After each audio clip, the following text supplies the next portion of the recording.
नमस्कार दोस्तों, मैं अभिषेक सुधीर मिश्रा आपको अपने एग्जाम विद एएसएन चैनल पर स्वागत करता हूं। मैं आशा करता हूं सभी मित्र भाई एवं बहन सभी एकदम मस्त होंगे, स्वस्थ होंगे। और इस भूगोल की कड़ी में आज जो लेक्चर होगा वो होगा अपवाह तंत्र एवं प्रतिरूप। इससे कि पहले वाले लेक्चर में हमने आपके भारतीय तटीय मैदान या तटवर्तीय मैदान के बारे में चर्चा की थी।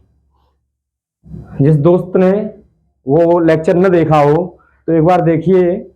और ज्योग्राफी अगर मेरे साथ पूरा एकदम अच्छे से पढ़ना है भारत की ज्योग्राफी, तो एग्जाम विद एएसएम पर जाकर प्लेलिस्ट में जाइए, भारत का भूगोल, वहाँ से लेक्चर 1 से देखकर आइए। एकदम बाई मैप के साथ अच्छे से क्लियर हो जाएगी। कोई भी एग्जाम हो, बेसिक टू एडवांस हम लेके चल रहे हैं। तो आइए हम ज़्यादा बात या ज़्यादा समय न बिता के हम बात आते हैं अपवाह तंत्र एवं प्रतिरूप की। तटीय मैदान की चर्चा हुई है। तटीय मैदान के बाद हम चर्चा करते हैं नदियों के बारे में। गंगा अपवाह तंत्र, ब्रह्मपुत्र अपवाह तंत्र या सिंधु अपवाह तंत्र या आगे प्रायद्वीपीय अपवाह तंत्र। इससे कि पहले हमें समझना पड़ेगा कि अपवाह तंत्र क्या है और प्रतिरूप क्या है। अपवाह तंत्र क्या है और प्रतिरूप क्या है, एक छोटा सा ओवरव्यू हमें लेना पड़ेगा। उसके बाद फिर हम आपसे गंगा नदी और ब्रह्मपुत्र नदी की ये सब तंत्रों के बारे में चर्चा करेंगे। तो देखते हैं अपवाह क्या है। तो अपवाह तंत्र जो होता है वो 2 भागों में विभाजित करते हैं अपवाह तंत्र को।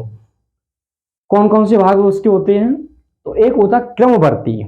क्रमवर्ती से हमें ज्ञात होता है कि कोई भी नदियां या कोई चीज क्रम से चल रही हो या क्रम से बह रही हो। या नदियों की अगर बात है तो क्रम से बह रही हो, क्रमवर्ती।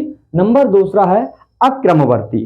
तो क्रमवर्ती में हम पढ़ेंगे पहले अनुवर्ती, परवर्ती, और परवर्ती की बाद पढ़ेंगे हम प्रति अनुवर्ती। प्रति अनुवर्ती के बाद जो नदी है आपकी वो है नवानुवर्ती के बारे में पढ़ेंगे। इसमें पढ़ेंगे अक्रमवर्ती में पूर्ववर्ती अध्यारोपित। देखिए सबसे पहले हम पढ़ते हैं क्रमवर्ती। तो क्रमवर्ती के बारे में 2 शब्द हैं। प्रादेशिक ढाल का अनुसरण करते हैं। कहने का मतलब कोई पर्वत है, कोई क्षेत्र है, उसकी ढाल का अनुसरण करते हैं। जैसे हमारा मानिए हिमालय पर्वत है या कोई भी पर्वत है, उसकी ढाल के अनुसरण कोई जो नदी बहती है उसे हम कहते हैं क्रमवर्ती नदी। क्या कहते हैं? जो नदी ढाल के अनुसरण करती है उसे हम कहते हैं क्रमवर्ती नदी। जैसे कौन सा आ जाएगा? गंगा नदी, है ना। गंगा नदी ये हमारी कैसी है बताइए? गंगा नदी ढाल के अनुसरण करती है, तो ये क्रमवर्ती नदी भी है। अब क्रमवर्ती में हम पढ़ेंगे 4 तरीके की प्रवाह को। तो अनुवर्ती एक प्रवाह है, परवर्ती है और एक है प्रति अनुवर्ती। मेरे साथ अंत तक इस लेक्चर में बने रहिए। पूरा अपवाह तंत्र प्रतिरूप समझ में आएगा। उसके बाद जो हम लेक्चर देंगे उसमें हम नदियों के बारे में अच्छे से चर्चा करेंगे। एक बार बने रहिए। देखिए जैसे कोई ढाल है तो ढाल के क्षेत्र के अनुसरण कोई जो नदियां बहती हैं, जैसे ये नदी बह रही है, एक नदी ये मानिए बह रही है, ये पूरा इस तरीके से पर्वत है, ढाल है, तो ये हुई अनुवर्ती, ढाल का अनुसरण कर रही हैं। फिर होता है जैसे एक बड़ा ढाल, एक बड़ा क्षेत्र है, उसी के अंदर एक छोटा प्रादेशिक क्षेत्र है जिसका ढाल नदी की तरफ है। इसका ढाल क्या है? नदी की तरफ। जैसे कोई एक इतना बड़ा क्षेत्र है और इसका ढाल इधर है, तो अनुवर्ती में जो इस तरीके से नदी मिल रही है उसे हम कहते हैं परवर्तीय नदी। जैसे मानिए कोई इतना बड़ा क्षेत्र जा रहा है ढाल से, और ढाल के साथ साथ जाने पर कोई बीच में या मध्य में कहीं पर भी एक छोटा ढाल इस तरफ से बन रहा है, तो ये कहती हैं परवर्ती नदी। अब बात आती है, अनुवर्ती हुई आपकी, परवर्ती हुई, अब बात आती है प्रति अनुवर्ती। तो प्रति अनुवर्ती शब्द से ही हमें उत्पन्न होता है या शब्द से ही ज्ञात होती है। ये अनुवर्ती के विपरीत नदी है। अनुवर्ती के विपरीत नदी बह रही है, उसे हम प्रति अनुवर्ती कहेंगे। जैसे ये देखो अनुवर्ती है, इसी में एक छोटी सी नदी मिल रही है जो इसके विपरीत दिशा में है, और वो किस में मिलेगी? परवर्ती नदी में। तो उसे हम कहेंगे प्रति अनुवर्ती नदी। क्या कहेंगे उसे हम? प्रति अनुवर्ती नदी। ये सारी नदियां। अब बात आती नवा अनुवर्ती। नवा अनुवर्ती क्या है? तो जो अनुवर्ती नदियां नई नई उत्पन्न होती हैं उसमें हम क्या कहेंगे? नवानुवर्ती कहेंगे।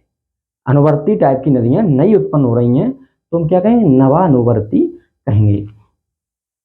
तो ये क्या है ना, आप एक बार पूरा स्क्रीनशॉट ले लो, बाद में आराम से बना लेना बहुत तरीके से, और इससे आगे की नदियां जब हम पढ़ाएंगे तो ये सब काम आएंगे। तो एक बार स्क्रीनशॉट ले लीजिएगा।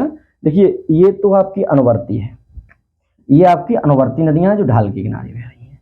एक बड़े क्षेत्र में इस तरफ जो ढाल होती है उसमें नदियां बह रही हैं तो परवर्ती कहते हैं उसे। प्रति अनुवर्ती अनुवर्ती के ठीक विपरीत में। हमने पढ़ लिया ये पूरा क्रमवर्ती के बारे में। अब देखते हैं अक्रमवर्ती। अक्रमवर्ती से ही प्रतीत होता है कि क्रमवर्ती के उल्टा। जैसे अक्रमवर्ती में दो टाइप हैं, एक पूर्ववर्ती, एक अध्यारोपित। तो अक्रमवर्ती में से हम कहेंगे प्रादेशिक ढाल का अनुसरण नहीं करती हैं। क्रमवर्ती क्या करती थी? प्रादेशिक ढाल का अनुसरण करती थी, मतलब किसी पर्वत के ढाल का अनुसरण करती थी। और अक्रमवर्ती में प्रादेशिक ढाल का अनुसरण नहीं करती हैं। तो एक ये रहा आपका पर्वत, और पर्वत से जैसे यहां से नदी निकल रही है।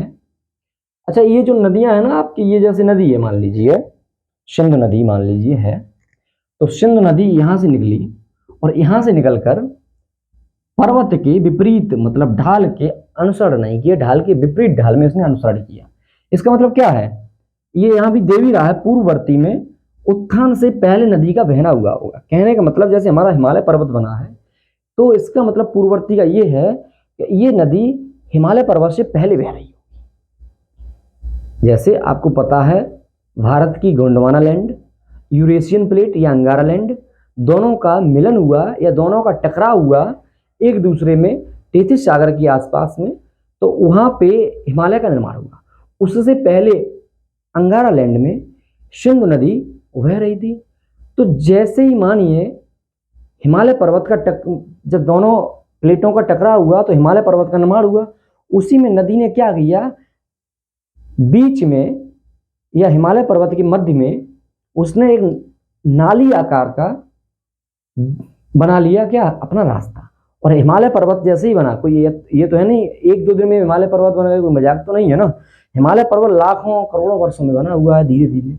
और जैसे ही बना तो उसने अपनी नदी बीच में अपनी जगह बना ली, सिंधु नदी ने जगह बना के जो हिमालय पर्वत है वो अपना उठता गया और बीच में इसने जगह बना ली। तो यहाँ पे बेन चीज आती है कि सिंधु नदी जो है वो इस तरीके से यहाँ जैसे आपने देखा भी है, सिंधु नदी यहाँ से निकलकर और ये आपका पाकिस्तान वाले क्षेत्र में जाके आ जाती है ना। तो सिंधु नदी पूर्ववर्ती उत्थान से पहले नदी का बहना, ढाल के विपरीत।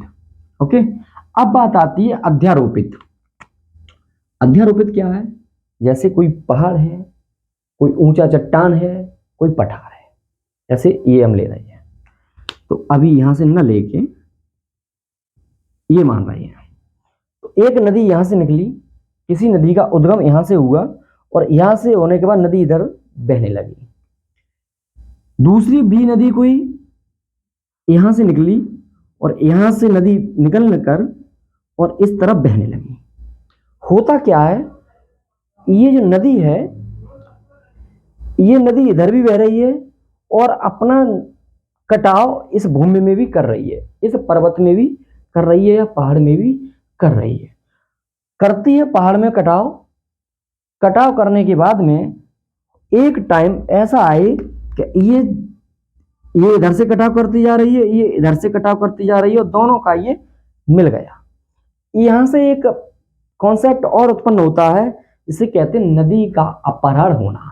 नदी का अपहरण कैसे होता है वो हम देखते हैं। तो नदी का अपहरण होता है, मान लीजिएगा दोनों ने कटाव करेंगे और दोनों का मिलन बिंदु यहां हो गया, और जिस नदी का अपहरण तेज है, जिस नदी की ढाल जिस तरफ है, मान लीजिए इसका अधिक ढाल या अधिक अपहरण अपहरण तो नहीं, अधिक ढाल, अधिक तेज बहाव इधर है। तो इस नदी का वाटर भी, जो पानी है, इस तरफ ये नदी भी बहने लगी। तो ये कहेंगे कि इस नदी का अपहरण इस नदी ने कर लिया। कहने का मतलब ए नदी का अपहरण, बी नदी का अपहरण ए नदी ने कर लिया। तो यहाँ से नदी अपहरण का भी कॉन्सेप्ट क्लियर होता है। दूसरा, जल विभाजक का भी कॉन्सेप्ट क्लियर होता है। हमने आपके सामने अंडरस्टैंडिंग की अपवाह तंत्र की। अपवाह तंत्र में दो, क्रमवर्ती और अक्रमवर्ती। हमें उम्मीद है ये सब समझ में आया होगा। अब आते हैं प्रतिरूप क्या होता है। प्रतिरूप से ही, शब्द से ही उत्पन्न होता है मित्रों। क्या उत्पन्न होता है कि प्रतिरूप मतलब इसका काफी रूप होंगे, कई रूप होंगे, है ना। तो प्रतिरूप में हम एक पढ़ेंगे जालीनुमा रूप, दूसरा पढ़ेंगे पादपाकार या वृक्षाकार, तीसरा पढ़ेंगे आयताकार और चौथा पढ़ेंगे अर्य। चौथा कौन सा पढ़ेंगे? अर्य रूप। तो देखिए जालीनुमा क्या होता है। जालीनुमा रूप में या प्रतिरूप में एक मुख्य नदी होती है जो काफी बड़ी नदी होती है, वो मेन नदी होती है, मुख्य नदी होती है। जैसे आपको ये दिख रही होगी। तो इस नदी में इसकी सहायक नदियां दाएं और बाएं से काफी नदियां आकर मिलती हैं, तो एक जाल के रूप की आकृति बन जाती है। और ये है कहाँ पे?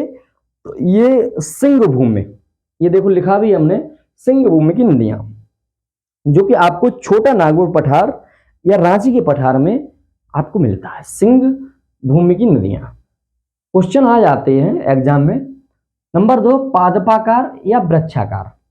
आपने वृक्षाकार नदियां पढ़ी होंगी, आपको बहुत डिटेल में concept with fact next class में दिया जाएगा मटेरियल। तो इसमें आप देखिए पादपाकार, एक कोई मेन नदी है, मेन नदी में आपके ये देखो नदियां यहाँ से मिल रही हैं और इसी नदी में ये यहाँ से नदी मिल रही हैं। कहने का मतलब एक वृक्ष की शाखाएं, एक वृक्ष होता है, उसकी एक पिंडी कहें या जड़ कहें और उससे अनेक शाखाएं निकली होती हैं। उसी आकार की नदियों को हम वृक्षाकार या पादपाकार नदियां कहते हैं। आयताकार क्या होती हैं? एक मेन नदी है, उसमें कुछ नदियां इधर से मिलती हैं, कुछ नदियां बाएं से मिलती हैं, कुछ दाएं से मिलती हैं, और बाएं और दाएं वाली नदियों में भी एक दो नदी मिलती हैं जिन्हें हम आयत के रूप में देखते हैं। ये कैसे दिखाई पड़ेंगे? ये हम पृथ्वी से काफी किलोमीटर ऊपर जाने पर, जब ऊपर से किसी दूरबीन वगैरह से या किसी चीज से देखते हैं हम सूक्ष्मदर्शियों से, तो हमें वहां से दिखाई पड़ेंगी कि देखो ये वृक्ष पूरा नदियों का एक तरीके का वृक्ष तरीके का बह रहा है ना। अब आता है अर्य। अर्य क्या होता है? अर्य है कोई पर्वत है, कोई पठार है, उसके चारों तरफ से नदियां निकली हुई हैं। जैसे कि एक ये मान लो पर्वत है या पठार मान लीजिए, इसके चारों तरफ से, जैसे ये सोन नदी निकली है, वहां का मतलब एग्जाम्पल है, ये महानदी निकली हुई है, इंद्रावती नदी और नर्मदा नदी। इसी के साथ आपका अपवाह तंत्र एवं प्रतिरूप यहाँ तक क्लियर होता है। मेरे साथ एग्जाम विद एएसएम परिवार के साथ आप सभी मित्र बने रहिए, सबका स्वागत है। गंगा नदी तंत्र को, ब्रह्मपुत्र नदी तंत्र को डिटेल में पढ़ेंगे, अच्छे से पढ़ेंगे, कोई क्वेश्चन नहीं छूटेगा, बहुत मजा आएगा। और इससे कि पहले वाले लेक्चर आप जरूर देखें और अपना फीडबैक देते रहें। सभी मित्रों को दिल से आभार व्यक्त करता हूं। धन्यवाद।